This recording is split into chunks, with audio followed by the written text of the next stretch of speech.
यह है कि हम इन परिस्थितियों से कैसे निपटते हैं। हमें धैर्य और शांति बनाए रखनी चाहिए।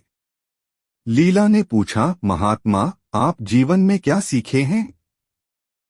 ऋषि ने मुस्कुराते हुए कहा, मैंने सीखा है कि क्रोध और लोभ मन को अंधा बना देते हैं।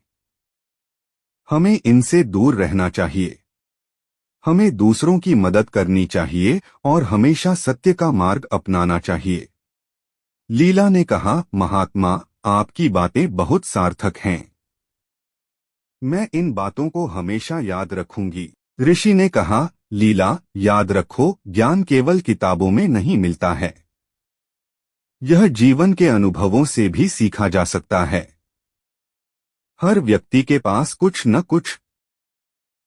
विक्रम एक प्रतिभाशाली युवक था।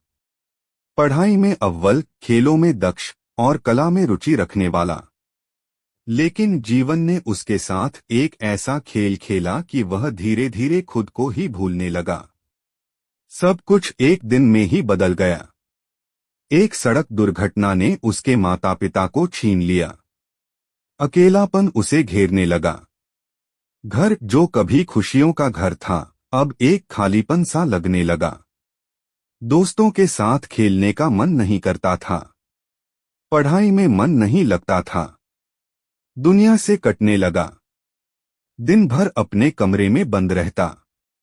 खिड़की से बाहर झांकता, लेकिन दुनिया धुंधली सी दिखती। लोग आते जाते, हंसते खेलते, लेकिन उसके लिए सब कुछ बेजान सा लगता। खाने पीने में भी रुचि नहीं रही। शरीर दुर्बल होता जा रहा था। एक दिन उसके पड़ोसी ने उसे देखा। उनकी चिंता बढ़ गई। उन्होंने समझाया, विक्रम, इस तरह से जीवन व्यर्थ नहीं जाएगा। तुम्हारे माता पिता भी यही चाहते होंगे कि तुम खुश रहो। विक्रम ने सिर झुका लिया। उसे पता था कि वह गलत कर रहा है, लेकिन खुद को संभाल नहीं पा रहा था। पड़ोसी ने उसे एक पुस्तकालय में ले गए। वहां किताबों की दुनिया ने उसे एक नया रास्ता दिखाया। उसने साहित्य पढ़ना शुरू किया। कवियों की रचनाओं ने उसके मन को छुआ। लेखकों के विचारों ने उसे सोचने पर मजबूर किया। धीरे धीरे उसे जीवन का एक नया अर्थ दिखने लगा। उसने महसूस किया कि वह अकेला नहीं है। दुनिया में भी ऐसे लोग हैं जिन्होंने दुख झेले हैं, लेकिन उन्होंने जीवन से हार नहीं मानी। उन्होंने अपने दुखों को अपनी ताकत बनाया। उसने खुद को साहित्य की दुनिया में खो दिया। लिखना शुरू किया। अपने दुखों को शब्दों में ढालने लगा।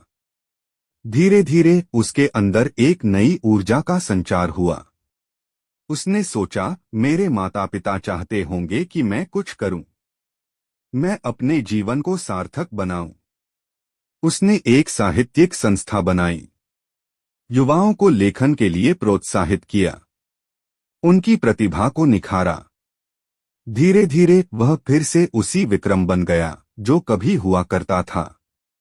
खुश, संतुष्ट और जीवन से जुड़ा हुआ। उसने महसूस किया कि दुख ने उसे तोड़ा नहीं, बल्कि मजबूत बनाया।